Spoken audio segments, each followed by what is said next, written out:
Good Podcast. Hey ladies and gents, this is Brianna Javon with What's Good Podcast, and thank you guys so much for tuning in for season 2. As you guys know, I don't have interviews, instead I have genuine conversations, so let's get into it.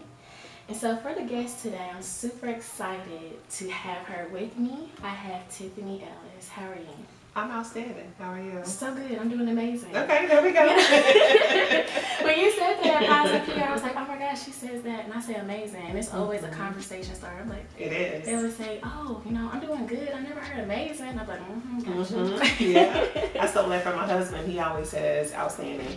And I was like, that's really catchy. So I just started saying it too when it works. And so, it goes. Yeah. And so as you guys know, if you've been listening to any of my old episodes, I always start off with an icebreaker. Okay. This is just to calm the mood. Some people get like a little, Brie, I'm nervous. So this is to calm the nerves. Okay. Okay. And so for you, where do you see yourself in 5 years? Oh gosh. Where do I see myself in 5 years? You know what? I know for sure. My training company will be up and running. I'll have a lot of employees. I know for sure I'll be speaking lots of places. And I know for sure POS and PR will be international, and it will be a pretty big deal. So yeah. I believe that. I do. I do too. I do. We're going to get into positive PR because let me tell y'all, I love it. Thank you. And so this is a good little segue. Okay. Go ahead and introduce yourself. What do you do? All that good stuff. All right, so that's a very difficult question. I am Tiffany Ellis. I do a lot of things. So I think when I first became an entrepreneur, I felt like I had to say that I did one thing. And so I wanted to figure out what that one thing was that I did to make sure that I was able to clearly communicate that to people. Okay. Now I understand that I have a lot of gifts, and so I use them all. And so I do some graphic design work. I do makeup sometimes. I podcast. I have my event, POS and PR. I have a training company. And I speak, and I just do a lot of things, all things relative to development and creativity. So that's kind of like my ballpark. Okay, Yeah. so that is one thing I wanted to ask you as far as your gift. What do you feel is your gift? And when did you receive confirmation, like, oh my gosh, God, I see what you did there. Yeah. This is something I should share with other people. So different gifts at different times. I have always been artistic, so I can draw very well. I used to draw when I was a kid. Okay. So when I got older, I didn't like drawing anymore, but I found makeup, and I liked makeup, and makeup is a form of art, right? So I realized then that was a gift because I never went to any place to learn how to do makeup. I just started doing it. I watched YouTube videos, tried it on my friends. It turned out well. Next thing I knew, I was doing makeup with a celebrity makeup artist in Georgia. Wow. So that worked out for some time. Okay. And then as far as leadership and training and development went, I just realized when I was in corporate environments, I would be the person who my managers would say, hey, can you work with this person? Can you teach them how to do this or that? And I could do it very well. And I was like, okay, well, that's a skill, obviously. Right. I'm the oldest sister. I have 4 little brothers from my mom's side. So I've always kind of been motherly. Okay. And I guess at that time it was called bossy. But as I got older, it became more of a skill, just being able to lead people. And then people would always say, you're really an inspiration, or you really motivate me. And I kept hearing those 2 words come up, it was a reoccurring theme over and over and over again. And so I was like, maybe this is something that really is a gift of mine. I don't know. And so I just started, making a couple of YouTube videos, going live on Instagram. People started watching. They would come in my inbox and be like, oh my gosh, I really appreciated this. Right. And then I was like, okay, this is really a thing. I'm actually impactful. So I just ran with it, and I prayed to God, to really allow me to find a way to live in that space, because a lot of times when you're working on a job and you're only asked to do certain things, you don't get the chance to really spread your wings. And so now as an entrepreneur, I didn't have a brick and mortar location selling a product, but my gifts are my product. And so I had to find a way to use those to communicate and connect with others. I love it. Thank and you. So what would you say would be the difference between a skill set and your gift? Or it is the same thing? So, I guess it could kind of be the same thing, right? I feel like with a skill set, you can learn skills. Right. a gift, I believe, is something that just comes naturally. Because like a lot of times people say, you know, I want to just find my purpose. And my friend gave me this sign. I thought it was beautiful. It said, the meaning of life is to find your gift, and then the purpose of life is to give your gift away. And so it's like God gives us all gifts, that things we're just naturally inclined to do. Right. And our purpose is to do those things. You know, instead of looking for what is my purpose, no, it's what is my gift. And once you figure out what your gift is, and your purpose is to give that gift to other people. So I love that. I like the sign too. I thought it was cool. So I appreciated her buying it for me, because it simplified this whole question about what is my purpose in life, and it just made it all make sense. That's a whole book. Yeah. The Purpose of Life, I believe.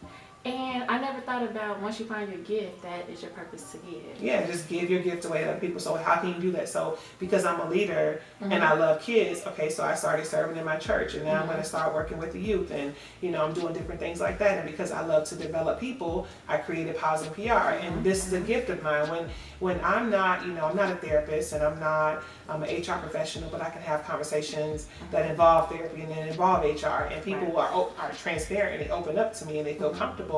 That's a gift, because everybody can't curate those kinds of conversations and be able to get that level of transparency from people, you know? Yeah. So you do it. Yeah. It's your gift too. About that. When people like breathe, like people are just so comfortable with you, and I'm like, I don't know why, and I'm thinking maybe that's a gift. It's a gift. Because I can just come across and just meet somebody, and they're like, girl, I just opened up my whole life to you, and I'm like, yeah, you did, but I enjoyed it. I mean, I met you online, but then I met you in person, and it was like, it was so comfortable. Like, it was like I knew you already. And so that's a gift of yours, because some people you meet and you gotta kind of be like, let me figure you out before you don't give that vibe off. So that's a gift of yours. Yeah. Thank you. No problem. I'm trying to get confirmations every day. All right, and so with Pause and PR, let's talk about that. Let's elaborate on it. Because I feel like you don't hear about this concept a lot. No, you don't. At all. Like, you're my first time. I know. So let's give the people. That's a gift from God. Right. Yeah. So you want to know what? Okay. Yes. So Pause and PR. To explain it to people who haven't heard of the platform, it's basically a book club, but with podcasts. That's the easiest way to explain it. So if you could think about a book club, everybody reads a book, they come together, and they talk about the book. Right. So I'm a geek, and I love books, audio books. I love podcasts. I love sermons, everything that you can kind of listen to on the go, because I'm a busy person. Right. And so when I originally got the idea, I was driving back and forth to work an hour and a half each way. Okay. And I used to listen to a ton of audiobooks and a ton of podcasts. And then when I moved to Texas, I was talking to one of my coworkers, and I was like talking about a podcast I listened to. And so I was like, listen to this podcast, and then lunchtime I want us to talk about it. And she was like, okay. So we did it, and I was like, this is fun. What if we could get some of our friends together? And she was like, okay, So I set up a little event, and at the time I was working a job, but I set up an event, and I got like 6 girlfriends together. I ordered some food and had them come over to my clubhouse at my apartment complex, and we just sat around and we listened to one of Oprah's podcast episodes. Actually, kind of got us started, and she was interviewing Eckhart Tolle, and we talked about Seed of the Soul and just that kind of stuff. Right. And so everybody left and they were like, oh my God, this was amazing. Like, I really enjoyed it. And I was like, okay, cool. But I was working a job and I was busy. Okay. So I was like, okay, put that to the back burner. It's a cool concept. I have this. Nobody's doing it. Right. And I'll do it in the future. Well, then, unbeknownst to me, I lose my job, down the line. Right. So I lose my job, and then I'm like, I miss talking to people. I miss leading people. I miss that interaction. I miss my intellectual, like being an intellect. I miss those kinds of interactions with people. Right. And when you're an entrepreneur, if you don't put yourself in environments where you're around other professionals, you find yourself at home all the time by yourself. So I was like, I have to find a way to get around people. And I was teaching cycling at the time. Yes. So I was like, okay, well, let me go ahead and just open it up to the public. I was a little bit afraid because I didn't think that anybody would want to come to a book club or a pod club. Right. I didn't think that anybody would be interested in purchasing a ticket. I was like, how do I make this appealing? So I was like, okay, people like to drink, so let me serve some mimosas. Right. They like food. Let me get some food, and then I can suck them in. And so that's what I did. And the first conversation I had here in Dallas was about mental health, and that's a sticky topic. topic because people don't like talking about mental health. True. And so I met this dope therapist, the homegirl therapist. I stumbled across her on Instagram. We connected. And I was like, you know what? I would love for you to come to my event and then just help to balance the conversation because you have the mental health expertise, right? And I have the gift of gab. We put this together and make this do what it do, right? And so she's like, yeah, I'm down for it. And she came. At the time, I set a goal to myself to sell 30 tickets. That was like my goal. I sold 30 tickets first time. And I was like, okay, this is really happening. Yes. People came, they were talking, they really enjoyed it. They walked away like feeling empowered. And I was like, so I got my fix of being able to talk to people and spread like information. I was able to help people learn about mental health. Shantae was able to get clients. And so even after that first, after the first one, she was like, yo, like 4 people from this event have called me and they want to schedule a consultation. Wow. So I was like, this is what's up. So now I understood like this was empowering my guests to be able to build rapport in the communities they serve and to be able to get clients. And now this empowered that woman to be able to run her business. And so I was like, this is cool. And so after I did that one, I did a second one. And then I got moved to Tampa. And I was like, whoa, wait, what? Like, I just started building this. God, what you doing? Right. And he laid it on my heart to branch out and do it in other places. So that's how the whole thing started traveling. Because and now we're here, and it started in June of last year, and now we're in Atlanta, Miami, Tampa, Dallas, and March 12th we're going to be in Hartford, Connecticut. So mind blown. Mind blown. So even like talking to you, you're super humble about the situation. Because to me, I mean, I always express this every time I see you. You're like huge. Like I would have never put certain things together. I wouldn't like just for me because I'm a podcaster. I would have never thought to do a pod club. So for you to have that type of mindset, you're traveling. I'm like, yeah, Brie, I want to do travel with What's Good and things of that nature. Like you're doing things that people like me want to do. So. To me, you're on. Like, come on, what's your God did that. So God did it. It's like I could sit here and say I'm brilliant. All right, I could, but I didn't do it. Like I didn't come up with that. It really when I lost my job, I was like, what do? I can't tell you the days that I was just like laying in bed, and my husband was like, you got to get up, you got to do something, like you got to move, and I just didn't feel it, and I was like, what do I do? And a lot of the ideas, that idea and a lot of the ideas I've had since then have come from God. Like I'll wake up one morning and it has to be Him because it'll be in my soul when it wasn't there before. Right. Like when I woke up and decided I was going to have 3 in 1 month when I had only done 2 in one place. I did 3, 1 in Miami, 1 in Tampa, and 1 in Dallas in 1 month. And I woke up and I promise you, God was like, you need to do 3. And I know I sound crazy because people who don't understand, they like God talk to you.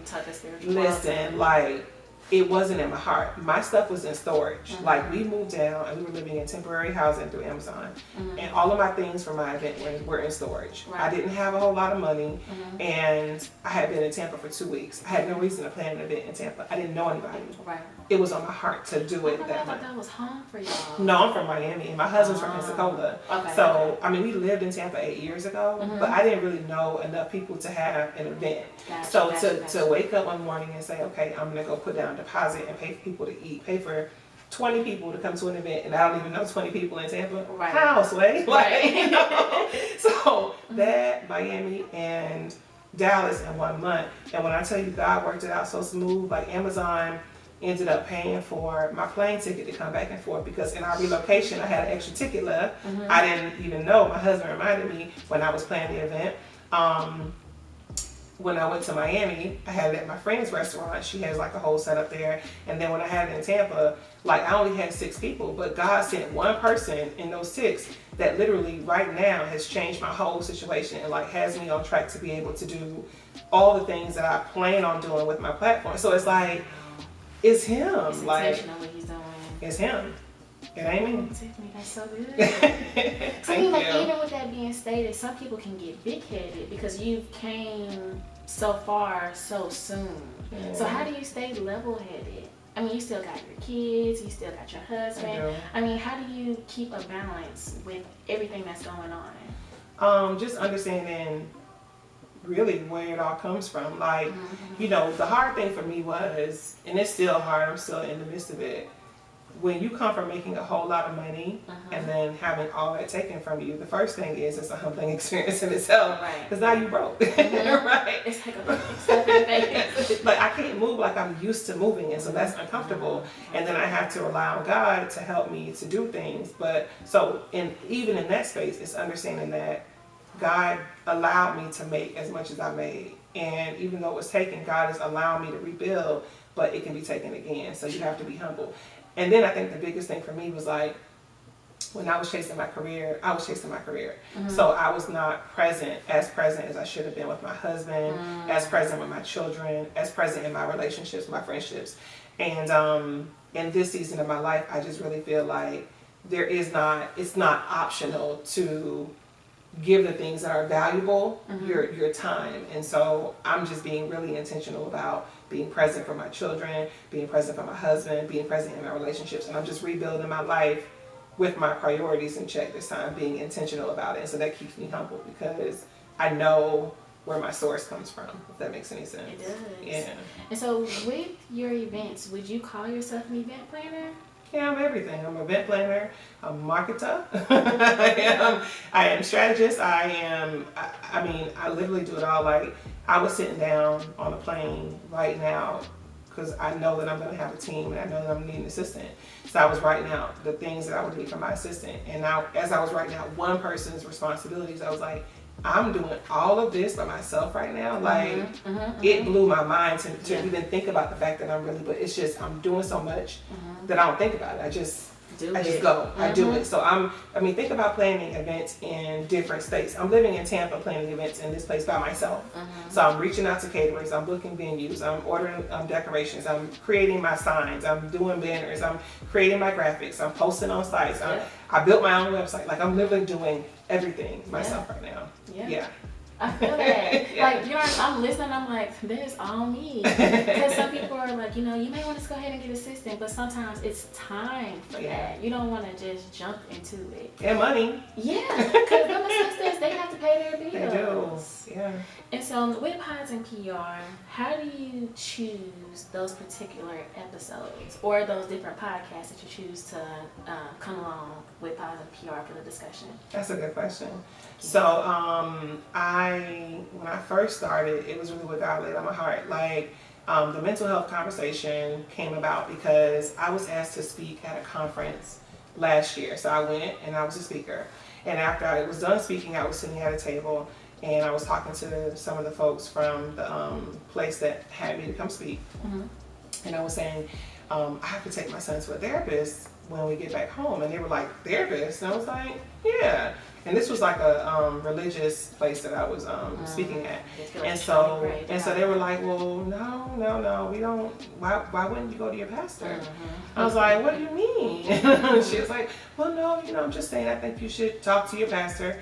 I was like, well, I'm gonna do that, but I'm also gonna talk to a therapist, right? And so, she kept kind of like, I don't know about that. And so I said to myself, okay, like, I have a responsibility to lead people effectively. Right. I can't imagine somebody sitting in a church and needing help and someone telling them, don't go talk to a therapist, just pray. Yes. Like, I'm not saying that prayer isn't powerful, because I live by prayer, but like, you can't do that to people. And so I said, how many people are walking around with this same misconception? Yes. And so mental health became one of the conversations I'm going to have everywhere. Like, I was like, I don't care what other topics we branch off into, we're going to start with a mental health conversation in every city that I start with, because I need to make sure that we are all on the same page, that if we need help, we're going to get help. Yes. Because a lot of our growth professionally and personally comes from us doing the self-work. And true. If you are not okay, you can't comprehend nothing else. You can't do nothing else because you're not okay. Right. I can't come into your city and have a conversation about the experience of Black women in corporate America if you battling your mental health issues. True. I can't talk about health and wellness if you ain't well. Right. So we got to start with mental health. And so I start there. The conversation about the memo is one that's near and dear to me because it's a life that I lived for 12 years. And so for me, and because I've seen to connect with Black women, my platform is for all women, but Black women show me the most love. Right. And so it's like, okay, well, I want to make sure that I'm empowering Black women to be able to be successful wherever they're working at. Right. So that's a staple conversation we're going to have as well. And then it's just kind of by It's by area. So like, you know, I look at, like I lived in Dallas, so I've seen some things here that I feel like we could touch on. I've seen some things in Miami. I've seen some things in Atlanta. And all of my cities are so different. Right. So the conversations are going to look different.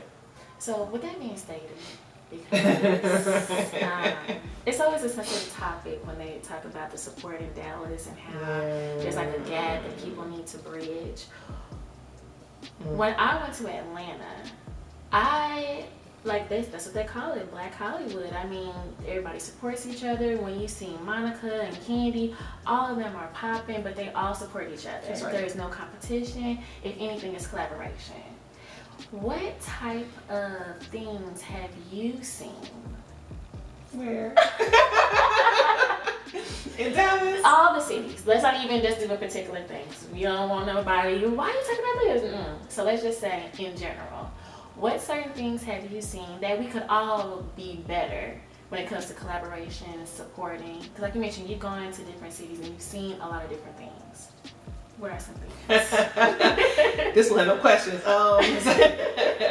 Okay, I will tell you the conversations I'm going to be having. That works. So I definitely want to have a conversation about friendships, like female-focused friendships, because I feel like women are unkind to each other. So many women are unkind, and that's in all cities. Like, I will tell you that Atlanta definitely does do a better job of being supportive. Yeah. And there isn't necessarily that same spirit of competition that you see in other places. But I don't blame the women who are doing this for the way they behave, because it's sort of like if you're put in an environment where the environment creates that competition between you, or they make it so that only a couple or only a single person makes it to the finish line, then you kind of operate with that understanding like only one of us is going to make it, and so it's going to make you more competitive. So I'm not saying that people are that way by nature, but I'm going to tell you that since I've been here, when I lived in Dallas, I definitely supported people who didn't support me. And even still, even after they didn't support me, I still continued to support them. And for me, and it's funny because me and the homegirl therapist had this conversation on Saturday, because I told her, you know, when I have my events in Atlanta, all my girlfriends come down from everywhere and they come and they help out, or just the people who live in Atlanta, like they come, they show up, they help, you know, they help me, and I don't feel so overwhelmed. And when I was here, I have people here who I could have easily asked to help me, and I didn't, so it's on me. But in the same breath, it's like, it's just a totally different level of support.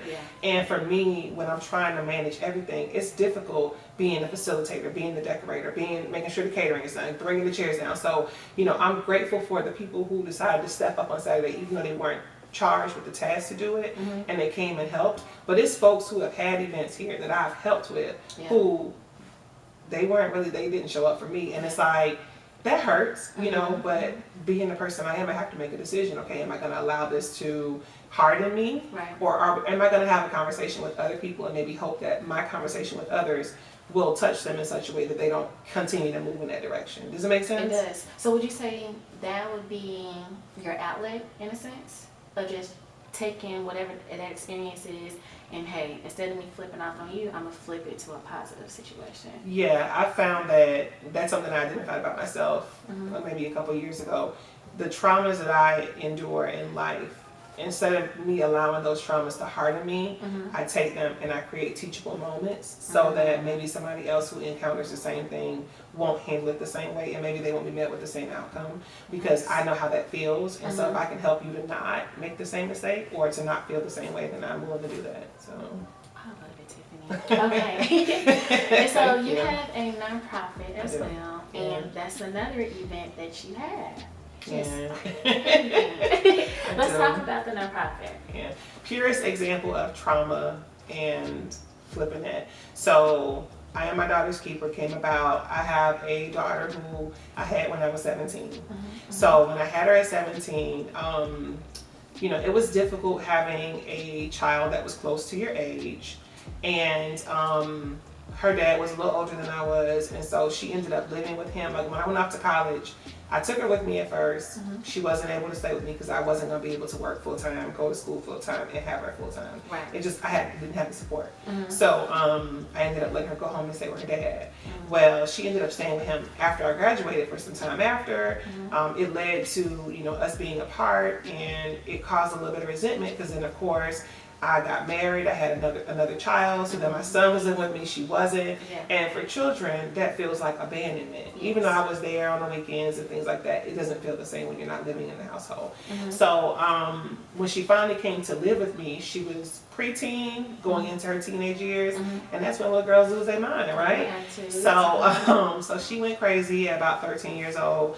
And I spanked her with a belt. She ended up going to school and telling the school that she, you know, was afraid to go home and all this stuff. And then I ended up getting arrested. So this is like a whole thing. So I ended up getting arrested, first time ever in my life being in trouble for anything. And yeah, they arrested me. They took her from my house that day when it happened. And I got out the same day, but after I got out, my husband was pretty much like, she can't be here, because if she would go to school and, you know, say that you abused her and you're her mom, like, what if she got upset with me? Or, you know, because teenagers are like, teenagers can be erratic. They're very emotional, and like, they don't understand sometimes the consequences of their actions. So I don't think that she understood the magnitude of like the whole situation she created. Even when my husband said she couldn't come back, there was a social worker there who basically said, you know, she couldn't come back to the house initially. Now, after they did their investigation, the social worker was like, it's a shame that she chose to do this, because she could have easily gone into the system had she not had her dad or somebody who would have, you know, been able to take her back, whatever the case was. And so I wasn't allowed to have contact with her for like the first 9 months after this happened, because Georgia basically said that she was a victim of a crime, and I was the person who victimized her. And so she didn't understand, because she was a 13-year-old child. She was texting me, calling me like, Mom, I miss you. And I couldn't talk to her. I couldn't respond to her. So I can't imagine the abandonment issues that deepened for her throughout this whole process. I dealt with my own issues because I was resentful, because now I have two felony charges on my record. Well, let me rephrase. I don't have it on my record. At the time, I was facing 2 felony charges because I was going back and forth to court. I had to go to court once a month. This went on for 2 years. They came to my house. They were in my stuff. They had to talk to my son. Like, it was a whole like thing for my family, right? All because of a teenager who just wanted her way and just felt like, you know, whatever. But bigger than that, I feel like it wasn't just her wanting her way. It was her not understanding how to process the emotions she felt from like feeling neglected, feeling abandoned. And so a part of that was my fault, and I owned that. So her and I started going through therapy.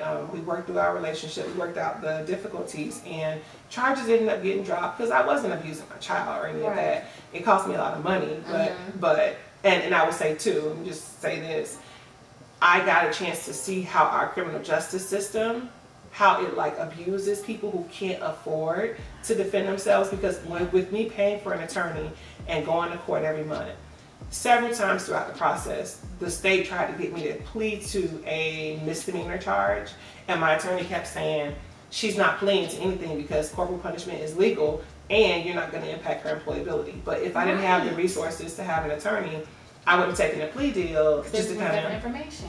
They also dragged it out. So I was going back and forth to court. I mean, they would have me like, so they don't even send you letters. They text you and tell you got a court date. They don't update their system. But they would text me like on a Monday, you have court on Wednesday. Well, I have a job, a whole job. I'm like in leadership. And so I have to now figure out 11 o'clock in the morning on a Wednesday how to go to court. So it's the day of? Like, it'll be a couple days before. Oh my God. And so